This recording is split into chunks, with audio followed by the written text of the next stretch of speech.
Ontem nós acompanhamos um vídeo que a Adriana Irion trouxe ao longo da programação da rádio, também via GDI, lá em GZH, e que daqui a pouquinho a gente mostra na nossa transmissão em vídeo também, sobre violência policial. Um homem que já estava imobilizado, algemado, e levou pelo menos 2 tiros de um dos policiais que fizeram a abordagem. Eram 4 no total. A gente vai falar sobre isso em seguida, porque é um caso que teve uma reviravolta. Aconteceu lá em Bom Jesus e naquele momento foi até entendido como legítima defesa, porque tentou esfaquear um dos policiais, mas agora veio à tona esse vídeo de uma testemunha mostrando que não foi isso que aconteceu.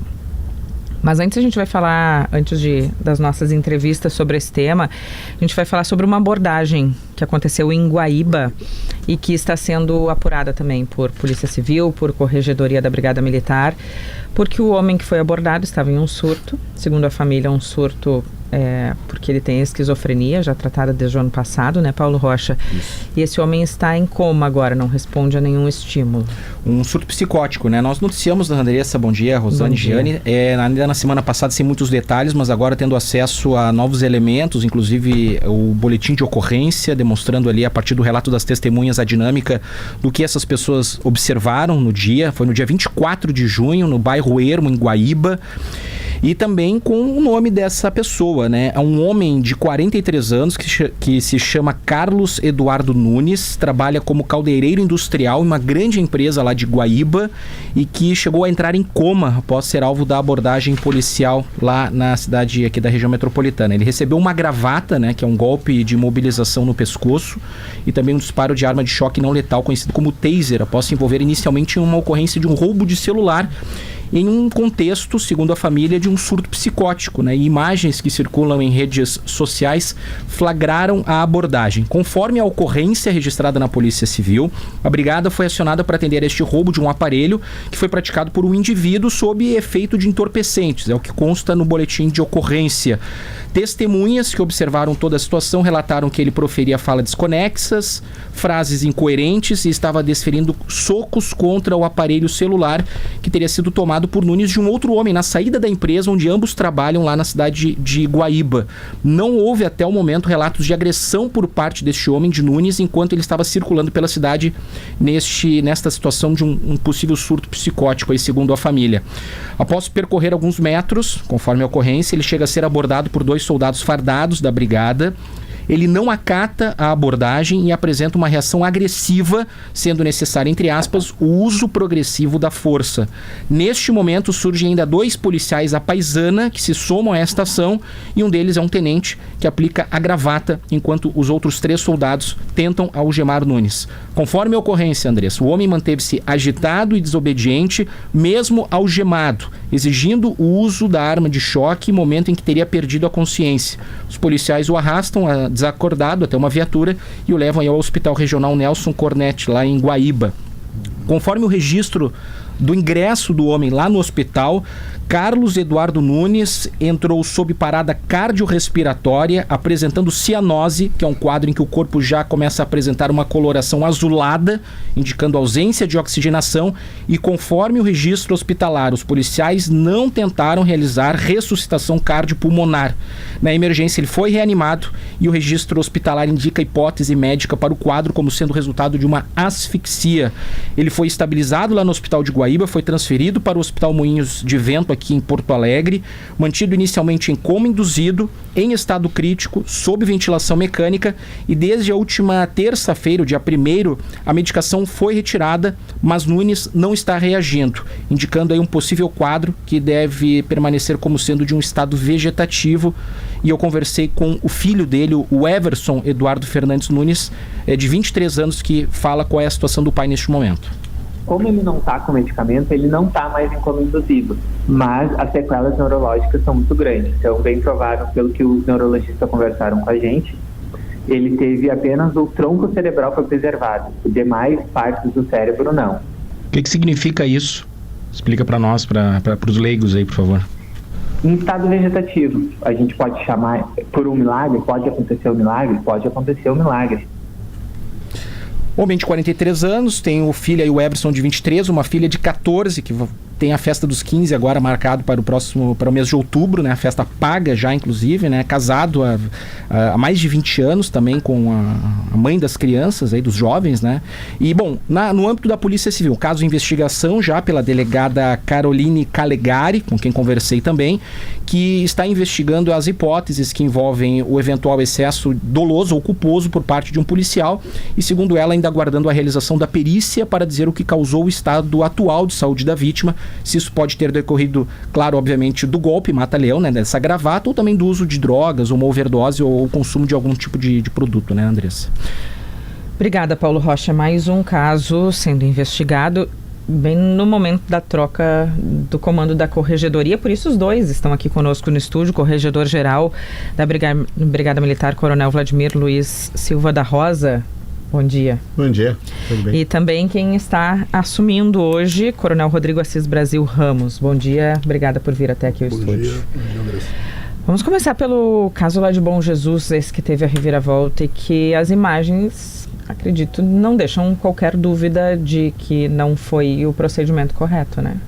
Isso. Podemos começar? Podemos começar. Muito bem, então. Primeiro, eu agradeço a oportunidade de podermos estar aqui para conversar sobre isso.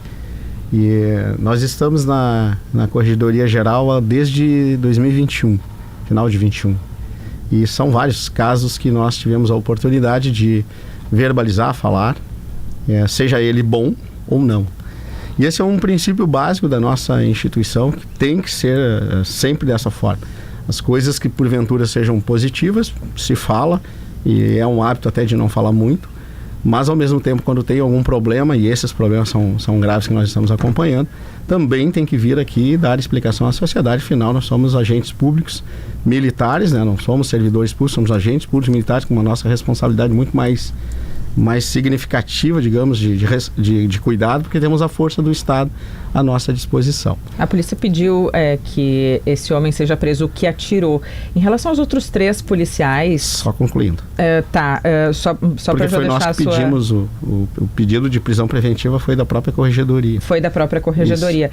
Eu queria entender em relação também aos outros 3 policiais, porque eles, no mínimo, foram coniventes ou cúmplices naquele momento de não trazer o fato completo. Agora respondendo o caso, tá? Uhum.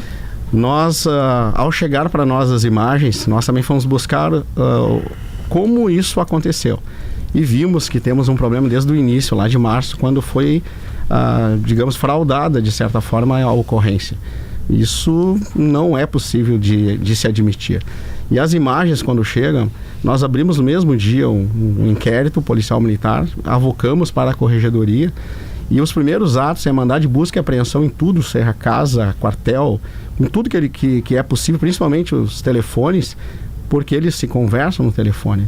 E, ao mesmo tempo, o pedido de prisão preventiva do policial que efetuou os disparos.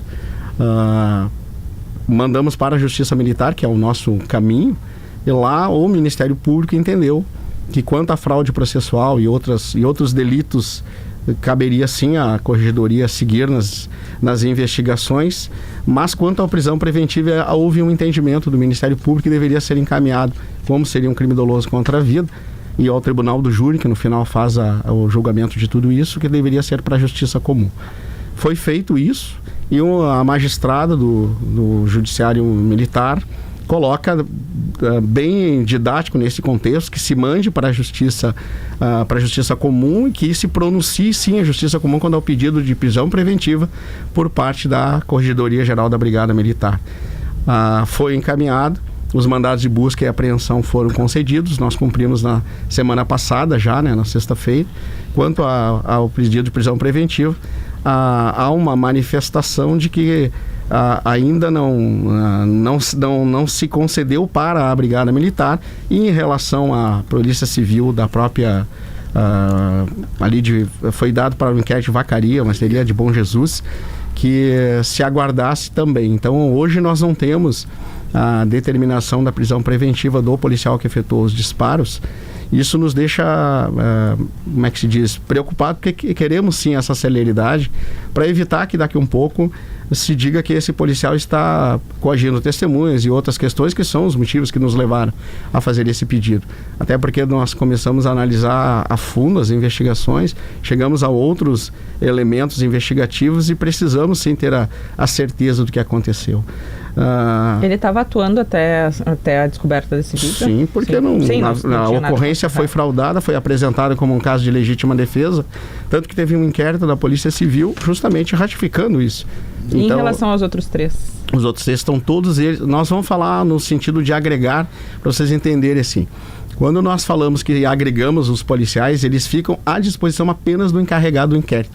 Eles não fazem mais nenhuma outra atividade na Brigada Militar. Então, tanto quem deu o tiro quanto os que foram coniventes com a ação delitiva, eles estão afastados e à disposição desse encarregado e vão responder da mesma forma. Claro, cada um na medida da sua culpabilidade, né, pelo que fizeram, mas em nível geral eles respondem pelo mesmo crime. E em que casos eles serão expulsos da Brigada Militar? Se haver depois de todo o processo, nós estamos num procedimento que é o inquérito. Chega-se no processo, depois com a denúncia e tudo mais, havendo a condenação deles em nível de justiça no tribunal do júri, é motivo de conselho de disciplina e exclusão, caso não seja determinado na própria sentença. E não havendo isso, independente de ter a sentença ou não, nós já abrimos, assim que terminar o inquérito, se abre um conselho de disciplina para os 4 profissionais e vai esse conselho de disciplina nomeado com acusação, 3 investigadores, e no final se delibera pela condição ou não de permanecer na instituição. Se os fatos todos, vídeo confirmado, tudo pelo IGP, tudo conforme foi, a tendência é que eles sejam sim excluídos pela gravidade dos fatos que praticaram. Bom, a Corregedoria certamente tem os números, né? E aumentou o número de casos? Como é que está? Em que sentido? Casos de investigação, casos que se confirmam depois de todo esse procedimento investigatório. Vocês reparam um aumento de casos ou não? Não, pelo contrário. Aí que está. Com a ação a ação correcional e também a formação, que cada vez mais se especifica muito isso, nós temos uma redução sim de casos. Porque veja bem, se nós pegarmos um nível geral, assim, dá mais ou menos 1.200 intervenções policiais por dia, quase 5 milhões ao ano. Então, os casos que realmente aparecem graves, assim, eles têm que ser tratados como nós fazemos. Mas não há um aumento de intolerância policial, até porque nós temos hoje câmeras, vamos lá, quase 1.200 câmeras corporais. Então, nós temos, no mínimo, se nós pegarmos os 4 turnos de serviço, quantos policiais estão com as câmeras corporais hoje? E elas são um grande instrumento que nós temos, tanto para o lado do policial como para o lado da sociedade. É importante sim as câmeras corporais, porque ajuda todo mundo. A gente fala das câmeras aqui em Porto Alegre, quanto seria importante que tivesse em todo o estado? Todo o estado, com certeza. Não tem essa previsão nesse momento? Não, porque depende vamos lá, cada câmera, digamos assim, por mês daria R$1 milhão mais ou menos, né? Para nós termos, é muito caro, né? Para todo esse processo, por ano, desculpa, dá R$1 milhão cada uma. Quando nós falamos eu estou corregedor, mas eu sou um policial que acompanha e sabe a realidade que nós temos. Então, para nós termos câmeras corporais hoje no estado do Rio Grande do Sul, para todos os policiais militares e outros atores que se entenda possível, nós teríamos que ter uma conjunção de todos os poderes. Poder executivo, legislativo e judiciário. Porque o cofre é o mesmo. Então eu acompanho, claro, o programa com vocês há muitos anos, e a realidade que todo mundo vem aqui e fala, nós acompanhamos direto. Então o problema que nós enfrentamos não é um problema de decisão se vai ou não usar. A questão é como nós vamos fazer para colocar todas as câmeras, né, nesse contexto, né? Agora, já te dou a palavra. Agora, quando nós falamos se é importante, de suma importância em todos os casos, porque nós teríamos a visão real de como tudo aconteceu, né? Nós saberíamos, por exemplo, nessa investigação que nós estamos fazendo lá em Bom Jesus, se só aqueles 2 disparos que nós vimos na filmagem e os outros 2, o que na investigação ainda não chegamos nesse nível, onde foram os outros 2? Em que momento aconteceu? Tinha 4 disparos. Tem 4 disparos, né? 3 retirados e um não, um ainda na cabeça da vítima. Então a questão é, onde foi e em que momento? Isso é muito importante para nós na investigação. O senhor está deixando o cargo hoje e o seu substituto está aqui conosco também. O senhor quer falar sobre esse caso? Não, eu só queria complementar a informação do Coronel Vladimir com relação à questão das câmeras. Sim, nós iniciamos a implementação em Porto Alegre, mas o Comando Geral já está trabalhando com uma implementação para Gravataí, Viamão, Alvorada, Cachoeirinha, e nós trabalhamos junto ao governo federal para receber futuramente em torno de mais ou menos 1.700 câmeras para poder instalar em todo o estado esse dispositivo, esse equipamento que, como a gente bem falou, o Coronel Vladimir, ele tem um retorno positivo, né, tanto para a sociedade quanto para a atuação do nosso policial. Para esses municípios que vão entrar, que o senhor citou aí, já tem algum prazo? Não saberia dizer o prazo específico, mas é um remanejo de alguns dispositivos em razão da realidade que a gente encontra em Porto Alegre, que pode remanejar, já está sendo trabalhado isso. Queria perguntar o posicionamento da Corregedoria frente ao caso de Guaíba. Não, eu respondo de acordo com o que me perguntam. Ela me perguntou sobre... Sim, claro. Exato, é a próxima pergunta. Eu procuro ser didático na minha fala, né? Já fica complicado, né? Então, vamos lá. Seguimos ainda com o Bom Jesus e eu já retorno. Tudo que vocês me perguntarem aqui, de qualquer caso que vocês me perguntarem, eu vou ter resposta, porque eu sou responsável por fazer as investigações. Então não se preocupe, nem pressa, eu estou disponível para todo mundo aqui. Só para ratificar então, o momento efetivo de quando houve os disparos, essa é importante. 2 nós sabemos, porque está na imagem, né? Mas a investigação, ela é importantíssima para nós nesse momento, para saber quando aconteceram os outros 2, porque isso vai refletir inclusive na gravidade da ação dos policiais. Então é muito importante para nós nesse contexto. Então nós temos toda uma equipe de corregedoria da base que a corregedoria tem em Passo Fundo e Porto Alegre, apoiando o oficial que está realizando as investigações lá em Bom Jesus e região, e acreditamos que com muita celeridade na próxima semana nós já temos condições de encerrar a investigação e ter um relatório do nosso inquérito policial. É tudo programado para que isso aconteça, por isso está todo um suporte para que, e não é pressa, e sim celeridade e necessidade de dar uma resposta real para a sociedade, principalmente para a Brigada Militar, porque isso é um posicionamento que todo policial não aceita aquela atitude. É isso que eu quero deixar bem claro. O policial militar, ele não aceita esse tipo de conduta do outro policial. Mas e aqueles que estavam juntos? Eles fazem parte do mesmo problema, e eles serão sim avaliados com a mesma força que nós precisamos ter. Estou pronto para Guaíba. Paulo, então fiz a pergunta para o senhor. Qual é a posição da Corregedoria? O nosso posicionamento da Corregedoria, como até comentei ontem, a ação da forma como nós estamos vendo nos vídeos, e é somente isso que eu posso dizer, o que chega para nós em vários vídeos que já vieram, não só 1 ou 2, foi uma ação de atuação dentro de uma técnica policial. A questão é, o resultado que gerou não foi obviamente o esperado. Agora, um dos pontos muito importantes trazido até mesmo no início da tua fala foi: a perícia vai determinar o que deu causa a essa situação do cidadão estar em coma no hospital. Foi em decorrência da imobilização, ou foi em intercorrência da utilização da arma elétrica, ou foi em decorrência de ele ter usado alguma substância que pudesse causar algum distúrbio nele efetivamente.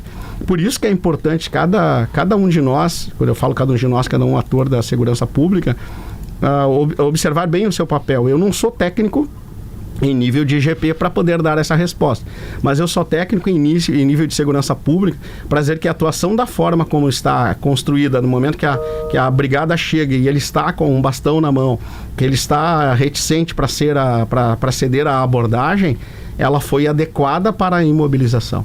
Agora, o resultado, com certeza, não é o esperado por nós. Que dentro da cronologia dos fatos, ele já estava algemado quando ele recebe o disparo de arma taser. Exatamente. É correto isso? É correto no momento que mesmo, só para deixar claro, né? O fato de uma pessoa estar algemada não impede que ela continue praticando uma conduta de resistência. Isso é todas as ocorrências que nós temos, isso acontece todo dia, né? Tem policiais nossos que morreram com a mesma pessoa algemada. Então, a conduta que eu tenho que adotar não é porque eu algemei que a partir de agora nada aconteça. Quem está na rua no dia a dia já morreu, inclusive, com a pessoa algemada. Então, quando nós temos alguém algemado mas armado, né, no caso, ele não estava armado. Até desarmado já aconteceu, infelizmente. Mas matou como daí? Matou enforcado e pegou a arma do policial, inclusive, por negligência. Mas aí também temos mas não é o caso aqui, né? Sim. O caso que eu estou falando é, se ele está algemado e não está, ainda está agressivo e resistente para poder ser conduzido, tem que buscar uma outra forma de mobilização. Nesse ponto, sim. Agora, o que tu estás me perguntando, isso foi correto ou foi o resultado? É isso que vai a investigação. Há elementos que indicam pelo menos uma ação de ordem culposa, de uma manobra mal executada? Não, neste momento não, porque quem vai determinar o resultado disso tudo é a investigação. Tem 5 minutinhos ainda, Rosane. E eu quero lhe perguntar sobre um outro caso também polêmico desses últimos dias, que é o caso de Santa Maria. Certo. É o caso do lenhador lá de Santa Maria também. Nós ouvimos do delegado até dizendo assim, a nossa formação geral, né, dos policiais civis e militares é atirar no tórax. E no caso desse homem lá, que ele, de fato ele estava com o machado, mas a pergunta que todo mundo se faz é, não poderia ter atirado na mão, atirado no pé para desarmá-lo? Tinha que ser no tórax mesmo? Esta a orientação na formação? Não, a formação é ela, sim, é claro, porque que se atira no tórax? É o poder de parada, eu tenho que parar a agressão, ponto. Isso é técnico, isso não é uma opção, é técnico, eu tenho que fazer no poder de parada, ponto. Agora a questão é, nós aqui, todos nós, somos 6 pessoas aqui. Se entrar alguém aqui com a arma branca, quem é que está mais distante? A Rosane, lá está mais distante, ele entrar naquela porta. A distância que ele tem, a velocidade que ele vai ter para poder atingir o seu objetivo, qual a atitude que eu devo tomar? Então, a decisão de tiro, como nós falamos, é no momento e no calor da ocorrência. Vamos lá. Nós temos uma policial feminina, que é a mais antiga, atuando como tem que ser. Ela está dando as vozes, vai acontecer isso, vai acontecer tal. Ele não aceita, e isso eu estou falando em cima do que eu estou ouvindo. Da mesma gravação que todo mundo está ouvindo aqui. Ele se manifesta, não, mas é bem agressivo verbalmente no primeiro momento, agressivo verbalmente, não sei o que. Ele vai para dentro do galpão e se vê pouco, mas se ouve muito, e daqui a um pouco nós ouvimos um disparo, que é o dela. E ela sai correndo e ele sai com o machado atrás. O policial que está naquele momento, ele tem que parar. E não tem como ele, naquele momento, vou me colocando no lugar dele, ele não tem momento de parar para pensar se eu vou atirar na mão, se eu vou atirar mesmo. Quem é que consegue? Nós não estamos falando de uma prova de competição onde eu estou apontando para um objeto parado. Nós temos a mão de uma pessoa. Quem garante que eu vou acertar na mão? E se ele está com a mão levantada e atira na mão e pega na cabeça? A pergunta seria outra agora. Então, se eu fujo da técnica, eu não sou técnico. Sim. Então, eu tenho que atirar onde eu treinei, onde os instrumentos legais me determinam para eu fazer. No momento que eu faço isso, corre-se o risco, mas hoje talvez eu estaria falando, talvez vocês estivessem me perguntando, acredito que não, porque é da nossa função e faz parte, nós fizemos um juramento, eu ainda fiz juramento com sacrifício da própria vida em 1990, quando eu ingressei, mas hoje é com o risco da própria vida. Então nós nos arriscamos sim. A ocorrência de Santa Maria nunca poderia ser uma ocorrência desse tipo, porque é uma ocorrência ambiental. Eu comandei o comando ambiental por 2 anos e as ocorrências desse tipo é uma fiscalização rotina. É uma denúncia, alguém denunciou, nós fomos lá fazer a fiscalização, tanto que a ocorrência era uma ocorrência de rotina, que foi uma policial feminina e um policial masculino. Se fosse uma operação para fazer isso, nós teríamos muito mais contingente, com uma arma de grosso calibre, com outra perspectiva de trabalho. Lá era uma operação natural, onde se aprende a motosserra, ele tem que justificar, apresenta as notas para poder devolver as motosserras ou não e terminaria a ocorrência. Agora, no momento... Eu preciso lhe dizer que é um pouquinho assustador isso que o senhor falou. Não é uma prova, mas é uma vida que está ali, né? Se atira... Não é, o senhor falou há pouco, não é uma prova para atirar na mão, para atirar no pé, para atirar não tem como ele atirar na mão. Eu estou dizendo que é técnico. Como é que eu vou como é que eu estou dizendo para ti, repito, nós não estamos falando de uma pessoa ou de um objeto, nós estamos falando de um ser humano, mas o ser humano, ele adotou um comportamento, e a Rosane me pergunta, não daria para ter tirado na mão ou na perna, naquele momento a decisão de tiro é para parar a agressão. Na perna não pararia? Mas não tem como, como é que tu garante isso? Não sei, tu lhe perguntando. Então, eu que estou te perguntando, como tu garante que ele largaria o machado? É que o senhor entende que é assustador para a população. Muito grave, principalmente pelo que nós ouvimos, inclusive da forma dos gritos que ele dá. Mas a gente está falando de um agricultor no interior, na zona rural do Rio Grande do Sul. Exatamente. A brigada não deveria estar preparada para ser recebida, inclusive, com ele gritando e xingando? E ela está preparada, só que ele gritou e xingou até pegar o machado. Que é com que ele estava trabalhando na mão no momento que ela chegou. Sim, mas agora mesmo vocês acabaram de falar, e eu estou ouvindo direto, que um cidadão entrou num colégio para fazer a entrega de um currículo. E ninguém viu que ele estava com uma faca, e nós vimos o que aconteceu. Então, a ocorrência policial, ela não é uma ocorrência que eu fico no dia a dia olhando para ver se está tudo certo. Esse cidadão, ele estava com o machado e foi agredir a policial feminina com aquele machado. E o policial que estava junto com ela tomou a decisão de cumprir o que está previsto, atirar na região do tronco, do tórax, para cessar a agressão. O resultado, ele pode acontecer de todas as formas. É grave, é uma resposta que eu estou dando para vocês, uma ocorrência que seria uma ocorrência tranquila. O resultado é muito ruim para todo mundo, para nossa instituição, para a sociedade, para a família. Não é o melhor de tudo e não é aceitável isso, mas aconteceu. Só que a nossa postura no sentido do que eu estou vendo neste momento, e eu falei ontem para todos os repórteres, inclusive vocês foram na corregedoria ontem lá, eu dei uma entrevista de quase 1 hora falando sobre isso, e nós estamos dizendo assim, é a melhor? Não é a melhor. Mas a ocorrência que nós estamos falando são 3 ocorrências totalmente com perfis totalmente distintos da atuação policial. Agora, quando eu tenho uma situação de agressão, e naquele caso a arma branca ou arma de fogo, ela é uma arma, ela causa o mesmo resultado naquele contexto. E eu tenho que atuar. O meu policial tem que atuar. Agora, o que aconteceu efetivamente, a investigação completa vai me dar condição.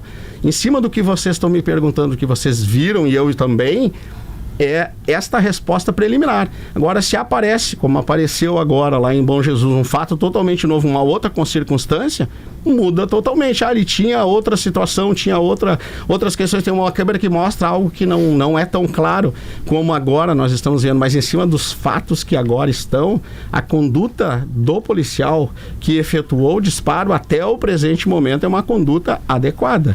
Não é a melhor, mas é adequado. Lhe agradeço, corregedor-geral da Brigada Militar, Coronel Vladimir Luiz Silva da Rosa, que deixa a função e passa a bola para o senhor, novo comandante geral da Corregedoria Geral, na verdade, Coronel Rodrigo Assis Brasil Ramos. Muito obrigada por virem até aqui, por trazerem essas explicações para a população gaúcha a partir dos microfones da Gaúcha. Tem 1 minuto para fazer alguma consideração, nem que seja depois. A gente já estourou 2, pode ser daqui a pouquinho, então. Depois do notícia, na hora bem errada, né? 9h02 já. A gente já volta.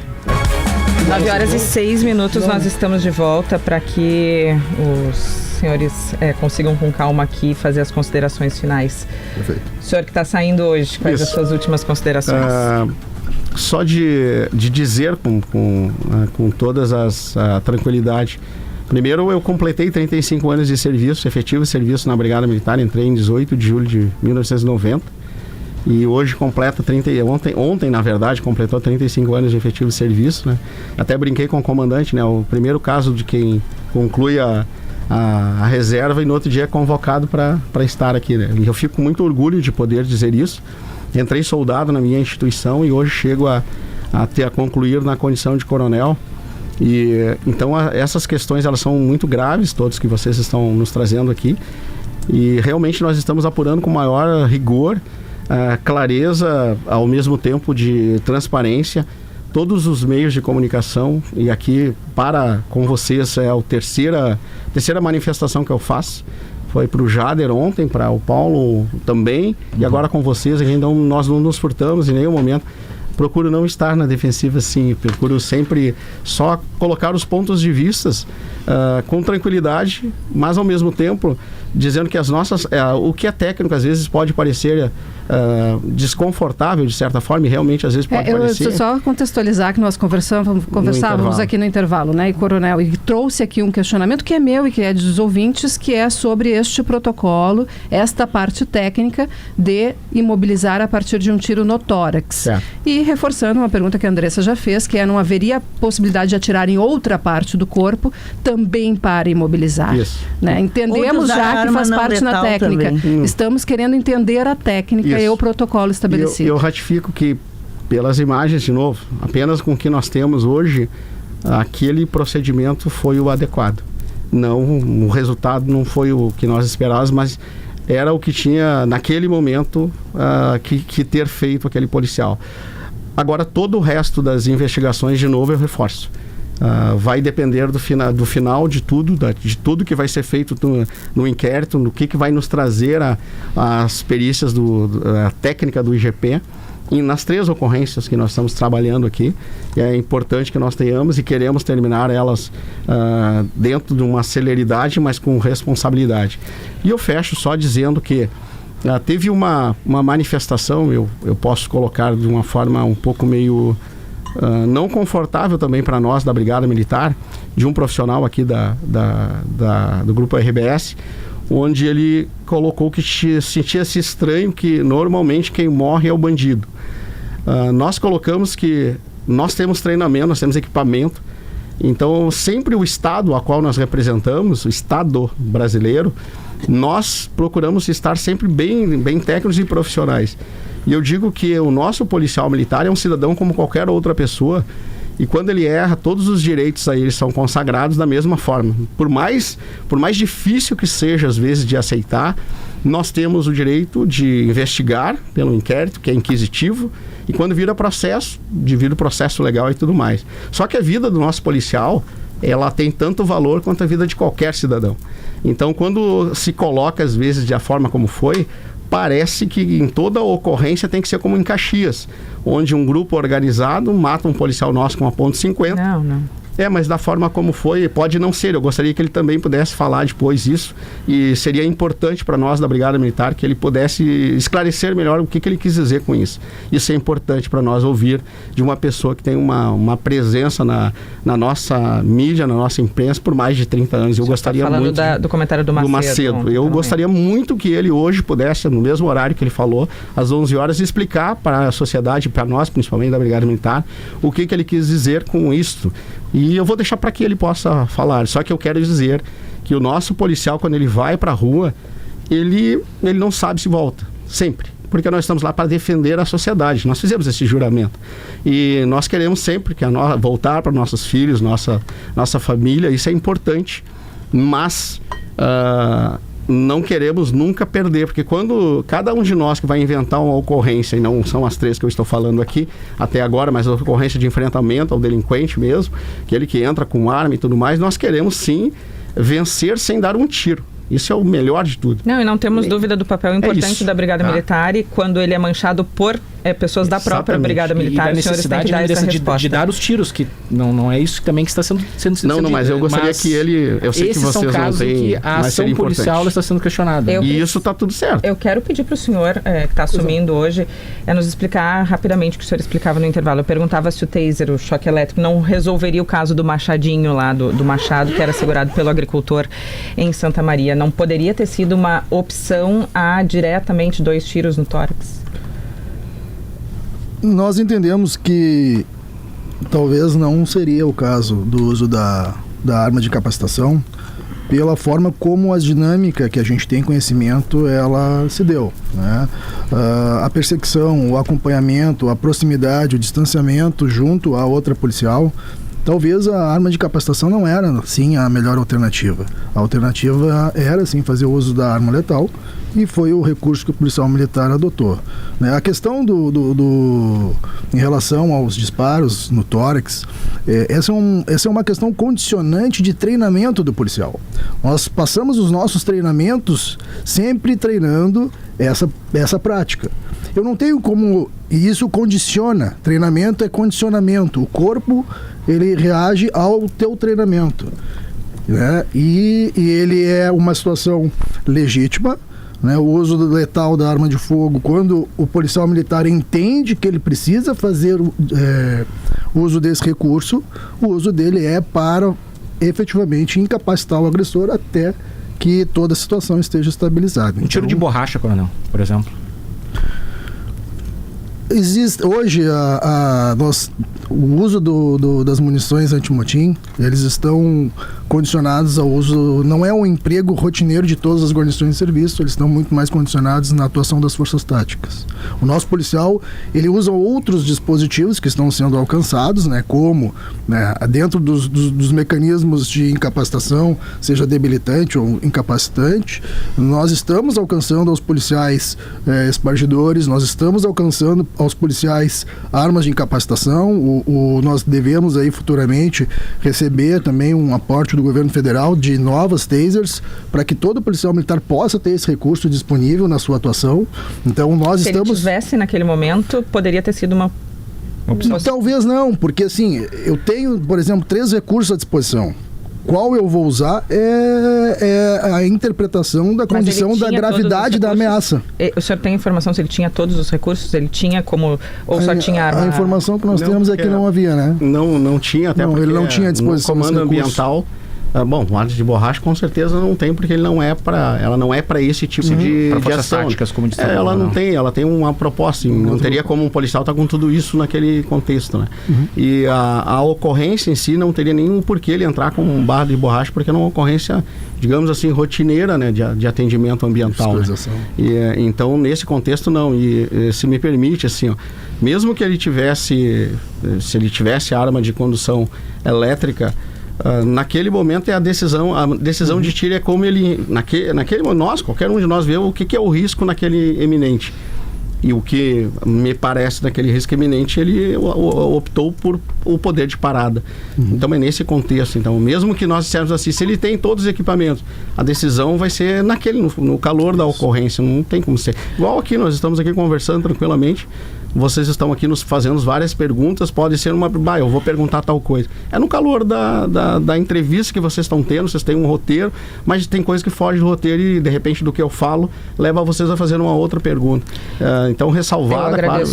É nesse sentido, agradeço mais uma vez a oportunidade de nos deixar explicar, falar. Não é convencimento, até porque isso não existe. O que vai nos determinar o resultado, como eu disse, é o final das investigações. Se tudo transcorrer bem, na semana que vem nós temos os 3 inquéritos concluídos. Agradeço aos senhores. Na semana que vem traremos mais informações sobre isso, ou a qualquer momento, quando surgirem. Esse pedido de prisão do caso de Bom Jesus tem um pedido da Corregedoria, um da própria Polícia Civil. São 2 pedidos que estão sendo analisados pelo Tribunal de Justiça.